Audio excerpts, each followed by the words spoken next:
Hi everyone, my name is Aman Patel. I'm a master's student at Weill Cornell Graduate School of Medical Sciences, and I'm here to present my research that I've been doing with Dr. Mingquan Lin and Dr. Yifan Peng. It's called Evaluating the Effectiveness of Back Translation Data Augmentation on Biomedical Sentence Similarity. Biomedical sentence similarity refers to the degree of semantic equivalence between two pieces of biomedical text.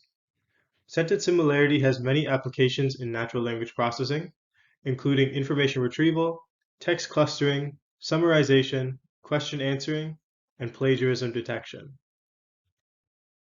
Some challenges for the biomedical sentence similarity task. Training data can be very scarce, and this is exacerbated by the richness of biomedical text. External data collection can also be very expensive and or time consuming, as it requires domain expertise to collect good quality training data. As an alternative, back translation data augmentation can be used to expand already existing training data.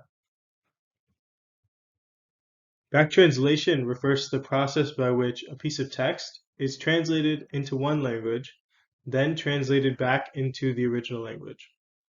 It is commonly used to confirm translations, and I've included an example of the back translation pipeline between English and French. Our research objective is to figure out if back translation data augmentation can improve prediction performance of fine-tuned BERT biomedical sentence similarity models. We hypothesize that back translation data augmentation will improve the performance of sentence similarity classification, especially in the extreme low resource setting of biomedical text.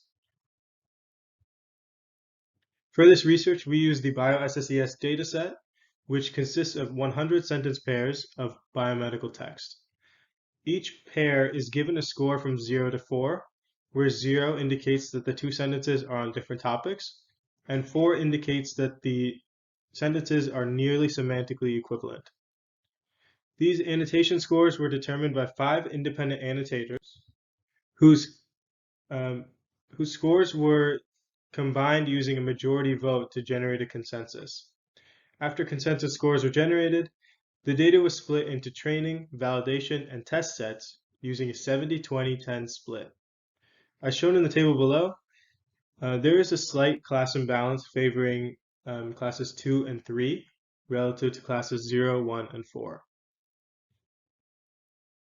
Back translation was performed using pre-trained Marian-MT machine translation models.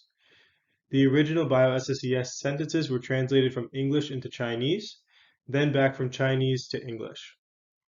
The original and back translated sentences were then paired crosswise, as shown in the diagram below, to create 4 unique pairings of sentences. This allowed for training observations to increase from 70 to 280 via this process.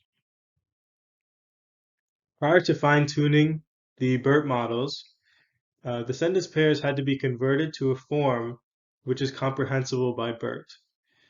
So to begin, each sentence was tokenized using a BERT full tokenizer, and the tokenized sentences were then concatenated with a separator token, SEP, and prepended with a classification token, CLS.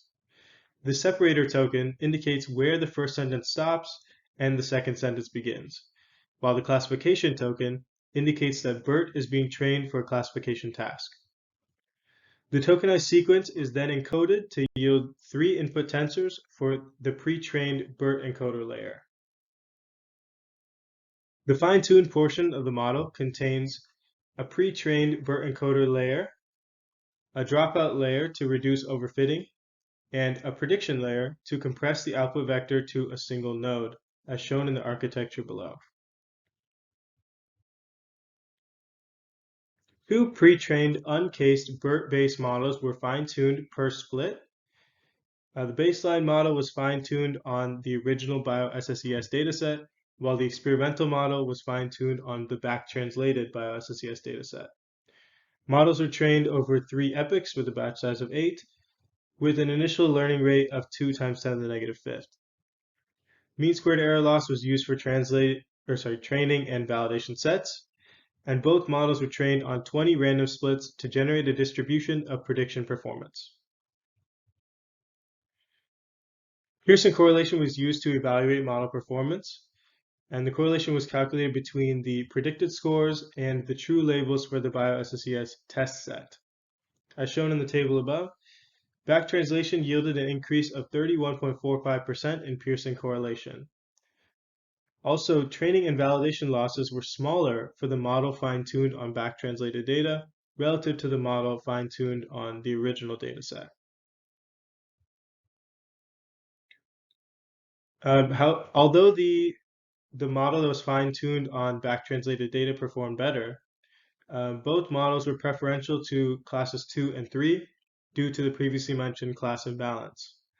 Also, both models are still likely overfit, as shown by the validation loss decreasing continuously for each epoch of training. In conclusion, our results do suggest that back translation data augmentation can effectively increase training volume and improve performance in sentence similarity classification tasks, supporting our previous hypothesis. Some future extensions for this research: back translation can be performed with a different language than Chinese to see if there is a difference between different languages and how they perform.